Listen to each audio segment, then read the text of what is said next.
The season finale of Invincible is finally here, and though we have to keep the specifics of this last episode very spoiler free, we must talk about the entire season and finally grade it, so this is for now my final review of Invincible. After witnessing his father killing Immortal, Mark questions if his father is truly who he has always said he was. But before we dive into this review, let me know your thoughts on the entire season thus far. How do you rank the episodes? And if you've seen the last episode by the time you see this review, include that one as well. Also, if you're new to the channel, consider clicking the subscribe button. It does wonders to get my content out there, and you'll always be aware of whenever I upload new videos, be it trailer reactions, movie reviews, TV reviews, anime reviews, all sorts of great geeky stuff. And this episode really is a one-episode event. This is Mark, aka Invincible, confronting Omni-Man about the truth, and it is spectacular. It is the most violent and brutal this show has been up until this point. It looks amazing. It is so incredibly violent. It is at times hard to believe they're actually doing this. It's hard to believe you're actually seeing this with your own eyes for an animated rated R show. It is not only physically violent, but the emotional and psychological trauma that ensues with all of this. It's amazing, and it just shows the amazing character work this show has been putting into the writing so far, how we have been building these characters up, how characters perceive each other, and we get all the answers we could want. We finally get the payoffs to this amazing build that we have been getting since the very first episode of Invincible. And if you've been enjoying Invincible for its character work, for its violence, for its action, for its story, this is the ultimate payoff one could ask for, at least as far as Season 1 is concerned. One thing that I've not mentioned too much throughout my reviews for the season has been the voice acting, which is tremendous. Like, Steven Yeun has some scenes in this episode specifically where he has to channel in a lot of visceral emotion and just bring it out through his voice, and he does an incredible job at it. J.K. Simmons as well. This dude can make you shiver with just talking. If he means to do that, he will accomplish it, and he does that in this episode.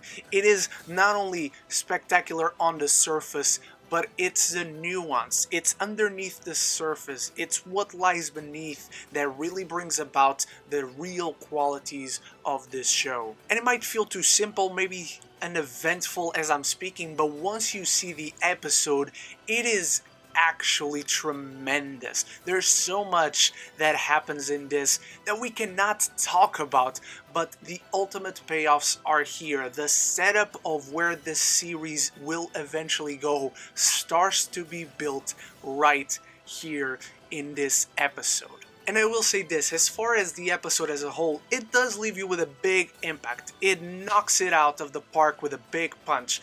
How it actually ends, like the final scene of the episode, again, we can't go into specific. It doesn't feel like the episode has that one last scene, that one last moment before the credits roll that hooks you. But it's setting up a lot of important things. Up until that point, it does have that impact. It does have that satisfaction, that viscerality, that brutality that we want and know this show to have. I will say, yeah, that final scene, okay, it's not as good as what came before, but it's setting up a lot of interesting things to come. And this was a fantastic show throughout all its episodes. There are some episodes that are just good, but that's really it. At the very worst, this show is good. It's an entertaining hour of television. I love all our characters. I love that every single character that mattered actually has a very good arc, that has a lot of emotionality, that has a lot of conflict, a lot of genuine human conflicts and emotions poured into it. And the show by the end also changes its status quo significantly. Like, you look at how this show ends and you look back at the beginning and how we've been progressing up until this point, there's no way Season 2 starts and things are just like they were, because there's no going back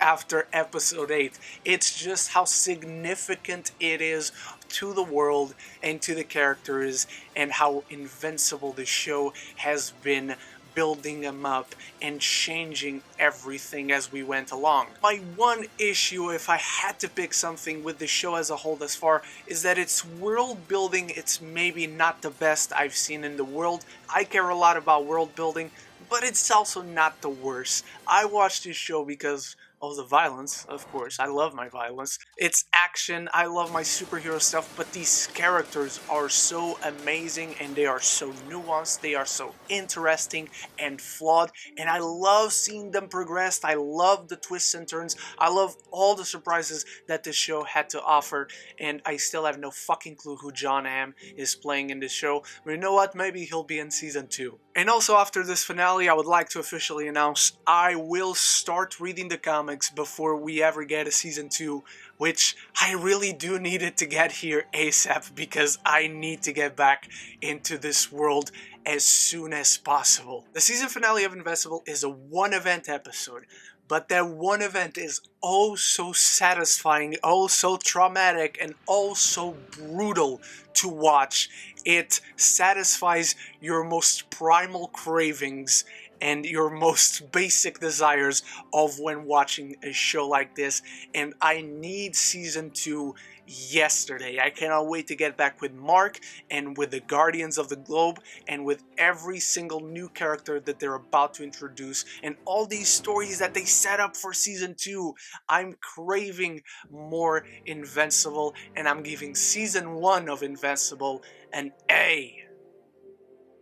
Now throwing it over to you, those are my thoughts on Invincible, but what did you think? Loved it, liked it, disliked it, hated it? Let me know all of that in the comments below. Every opinion is welcome. Start the conversation. It's the most important part. And if you watched this far but still haven't subscribed, consider clicking it. You'll be helping me out. You'll be throwing my content out there into the world. And you know what? In the future, if you ever get tired of my face or voice, you can always unsubscribe. It's all fine and dandy. Thank you so much for watching. You are the best. Stay tuned for many more reviews to come very soon. I'll see you in all of those, and so until then, love each other and love the movies.